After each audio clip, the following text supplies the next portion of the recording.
Shockwaves over the nation's deepening fiscal crisis triggered the jitters in Florida's capital, affecting consumer confidence, the presidential contest, and concerns over the state's investments. And state officials investigate gasoline price gouging after Hurricane Ike shortages generate hysteria. All of that on Power Play this week with our guests, Mary Ellen Klas, Bureau Chief of the Miami Herald, and Aaron DeLotte of the Orlando Sentinel. Okay, an economic crisis deepening nationally and here in Florida, worse than we've seen perhaps in decades. What's the impact here in Florida?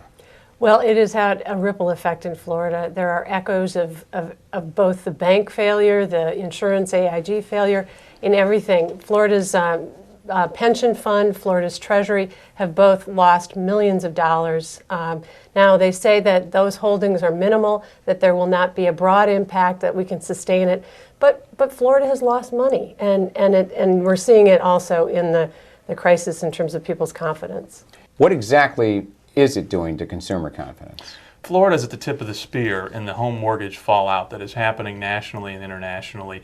The State Board of Administration will try to minimize what the fallout actually is, but as of right now we have $820 million in unrealized losses tied up in the brokerages that are being liquidized and bought out this week. The state also has a spotty track record over the last year and a half dealing with Lehman Brothers and the state-run local government investment pool that almost collapsed last year. All these things accumulate and build up on consumer confidence, and they're percolating throughout policymakers' minds. Well, let's go from the fiscal to the presidential race, where here in Florida and nationally, the economy, not Sarah Palin's excitement factor, may become more of a factor in the election. What's the impact in Florida of the economy on the presidential race? I am stunned that it hasn't had a greater impact on John McCain's numbers. He has been hammered by Democrats over his lack of economic understanding, and so far most of the polls in the last week and 2 weeks have shown him holding his own or moving ahead of Obama.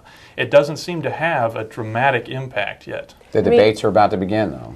Well, I think Florida, of any state, Florida should be a state that helps Obama.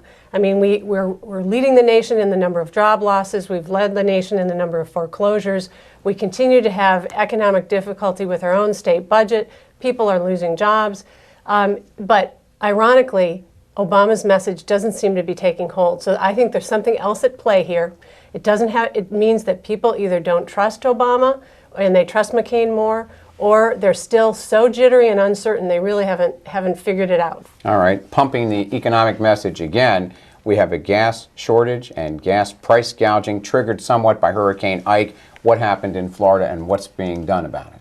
Well, it was fascinating. As soon as last week when it looked like the hurricane had diminished the amount of oil that was going to be distributed, and gas stations were going to have a little bit of a shortage. Apparently, a Department of Management Services employee heard from somebody in a neighboring office that prices might go up as much as $1 a gallon.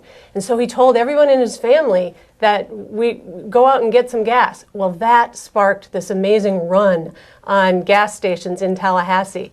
And as that message apparently leaked out everywhere, and we still have a gas shortage in Tallahassee. It's a week later, and I think that speaks to the jitteriness of people in general. And there's an investigation going on about it, Aaron? There are thousands of complaints that have been filed with the Attorney General's office. The Attorney General's office forwarded over 2,000 of those to formal investigations. And this is a classic case of talking a problem into a reality. The more they tell people not to hoard gas, the more they hoard gas. Well, these are very tough times, and that's a continuing story in the presidential race and here on Power Play. Let's go to your respective Power Play of the week. Got to go with Alex Sink. Not only has she stepped into a more forceful way of playing up her partisan sort of leadership role in the economic message, becoming the economic leader that is entailed in her job.